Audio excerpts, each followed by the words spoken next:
Imagine a world where unseen creatures wage battle within us, where tiny invaders lurk in the shadows of our bodies, waiting for the perfect moment to strike.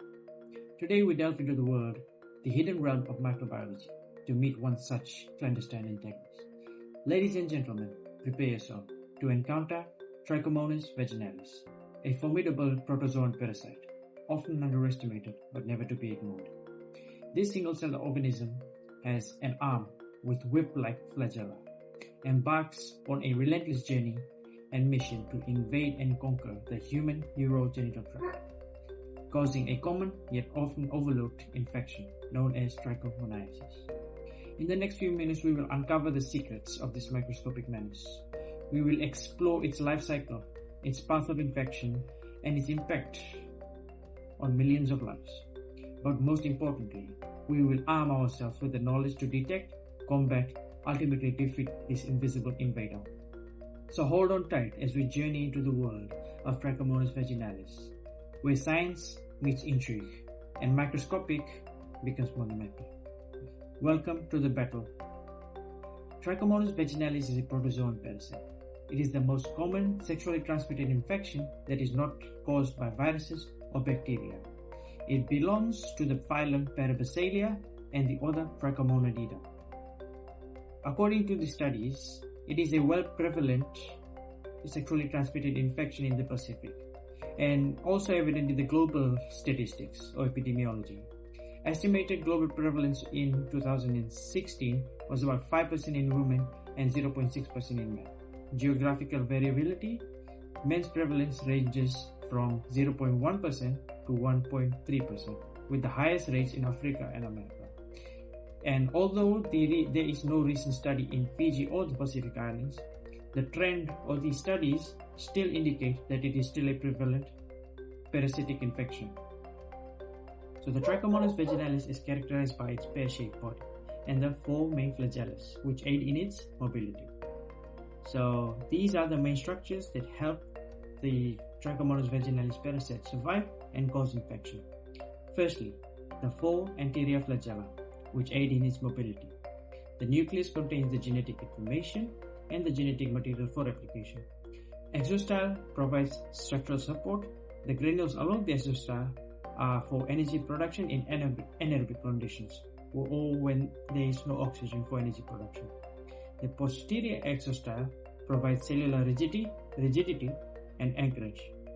Undulating membrane facilitates movement through viscous environments like mucus and vaginal secretions. The costa ensures the membrane remains properly extended and functional during the movement. The life cycle of a Trichomonas vaginalis parasite is fairly simple compared to other parasites. This is because it involves one host and it only exists in the trophozoid stage and does not have a cyst form. Here is a summary of what the life cycle of a Trichomonas vaginalis parasite is or consists of. So firstly is the initial infection and transmission. So it is primarily caused due to sexual intercourse or the transfer of bodily fluids. It can infect both males and females. The entry point is usually during intercourse, where the trophozoites are transferred from one individual to the other, typically through genital secretions. Secondly, the trophozoid stage.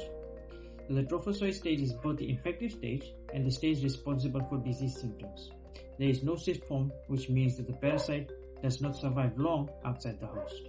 In terms of where it is located, in females, the trophozoites primarily inhabit the vagina, cervix, and urethra. In males, they reside in the urethra, the prostate, and the seminal vesicles. Moving on, reproduction. Trichomonas vaginalis reproduces asexually through longitudinal binary fission. This means the organism splits into two identical cells, ensuring rapid multiplication. And lastly, colonization. The rapid multiplication allows for the colonization of the urogenital tract. The trophozoites attach to the epithelial cell linings of the mucosal membrane, using their exostyle and flagella. Etiology. So as mentioned earlier, the transmission of this parasite is through sexual contact, either through direct sexual transmissions, where the parasite is transmitted from one infected person to an uninfected person, primarily through vaginal intercourse or genital secretions. The trophozoites are present in the genital secretions and are transferred through sexual contact. The risk factors which increase the probability of contracting this parasite are having unprotected sexual activity. Engaging in sexual activities without the use of condom increases the risk. Multiple sexual partners and previous history of sexually transmitted infections, as well as douching. Pathogenesis. This is the summary of how the disease or parasite progresses throughout the human body or throughout its life cycle, causing disease. It involves adhesion, where the parasite's trophozoites adhere to the epithelial cells of the urogenital tract, using specialized surface proteins and adhesins. After adhering, the trophozoites colonize the mucosal surfaces of the vagina, cervix, and urethra in females, and urethra, prostate, and cervical vesicles in males.